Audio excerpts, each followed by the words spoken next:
Hai, selamat siang, selamat malam, dan selamat pagi untuk rekan-rekan semua. Perkenalkan, nama saya Sofia dari kelas 5 IHMA, yang dimana video ini saya buat untuk memenuhi tugas mata kuliah Hukum Perlindungan Konsumen.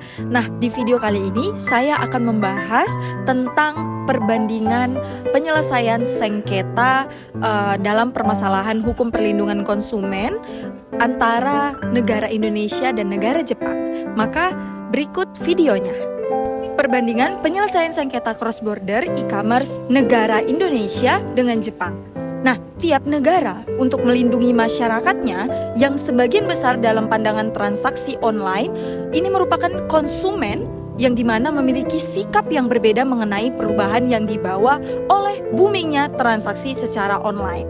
Di Indonesia, mengenai pengaturan terkait e-commerce, terdapat Undang-Undang Nomor 8 Tahun 1999 mengenai perlindungan konsumen. Contoh negara berikutnya yaitu Jepang. Tidak ada kode hukum konsumen yang seragam di Jepang. Hukum yang paling mendasar untuk perlindungan konsumen adalah Undang-Undang Dasar tentang Kebijakan Konsumen, yaitu Shoshisha Kihonhou. Aturan khusus tentang perlindungan konsumen diatur dalam sejumlah undang-undang tersendiri.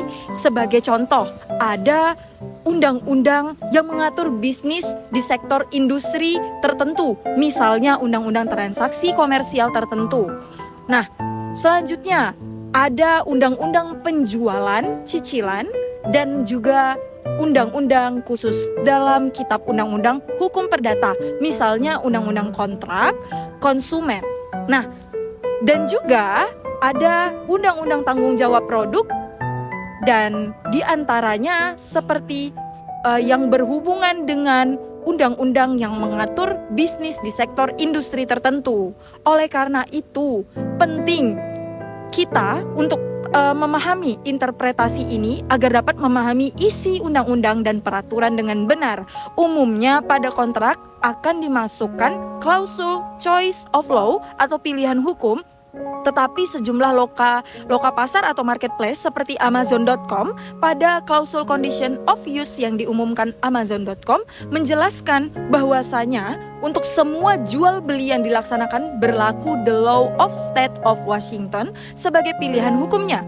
Hal ini tentu menimbulkan masalah baru dikarenakan konsumen dapat dikatakan tidak memiliki pilihan hukum akan hukum apa yang dapat dipakai ketika terjadi perselisihan dengan pelaku usaha atau e-commerce. Pada permasalahan tersebut, perlindungan hukum untuk pelanggan perlu dilaksanakan melalui prosedur internasional dengan penyesuaian hukum serta kerjasama lembaga-lembaga penegak hukum. Menjadi pertanyaan terkait pemenuhan hak-hak pelanggan yang dimuat pada UU PK serta perlindungan hukumnya ketika para pihak melakukan transaksi yang dilakukan secara cross-border serta penyelesaian sengketa perjanjian cross-border e-commerce. Indonesia, opsi penggunaan ODR kerap digunakan namun berbeda dengan Jepang. Karena di Jepang penggunaan ODR sebagai media penyelesaian sengketa masih belum secara luas digunakan. Padahal selama belum ada undang-undang baru yang mengatur lebih lanjut mengenai e-commerce, ODR lah yang lebih cocok digunakan dalam penyelesaian sengketa dalam kasus transaksi e-commerce.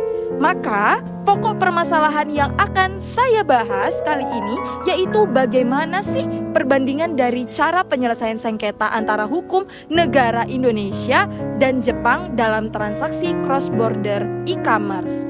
Nah, selanjutnya yaitu adalah pembahasan perbandingan bentuk penyelesaian sengketa transaksi cross-border e-commerce Indonesia dengan Jepang. Indonesia, UU Nomor 8 Tahun 1999 mengenai perlindungan konsumen adalah sebuah pasar tentang perlindungan hukum yang diperoleh baik konsumen dan pelaku usaha. Namun, kelemahan dari UU ini adalah tidak adanya aturan spesifik mengenai transaksi cross-border e-commerce.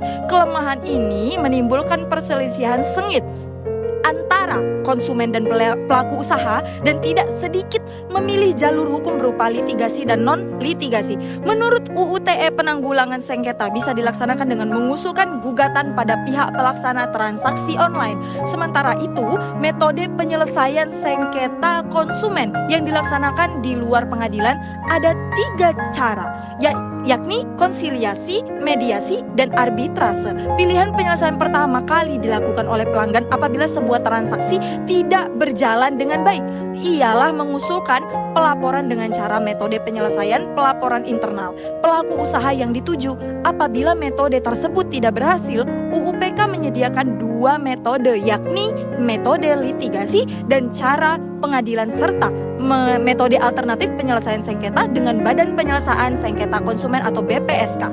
Dispute resolution merupakan salah satu jenis penyelesaian sengketa, terutama penyelesaian sengketa bisnis secara lebih cepat.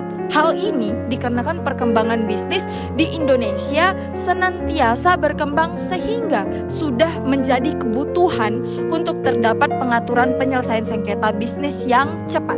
Nah, sebagaimana diatur pada Undang-Undang Nomor 30 Tahun 1999 perihal arbitrase serta alternatif penyelesaian sengketa, UU Arbitrase serta APS untuk menanggulangi sengketa di luar pengadilan. UU tersebut menjadi dasar hukum bagi pelaku bisnis yang enggan menggunakan litigasi sebagai penyelesaian perselisihannya, di mana menurut pasal 1 angka 10 UU Arbitrase dan APS terdapat beberapa pilihan, yaitu negosiasi, mediasi, konsiliasi, serta arbitrase. Arbitrase ini adalah metode penanggulangan sebuah sengketa perdata di luar peradilan biasa yang berlandaskan kepada perjanjian arbitrase yang dilakukan dengan cara pada para pihak yang bertikai, di mana hasil dari ditempuhnya upaya arbitrase oleh para pihak adalah terciptanya suatu adjudikasi serta konsensus di mana semua pihak setuju untuk menangani pertikaian melalui bantuan pihak netral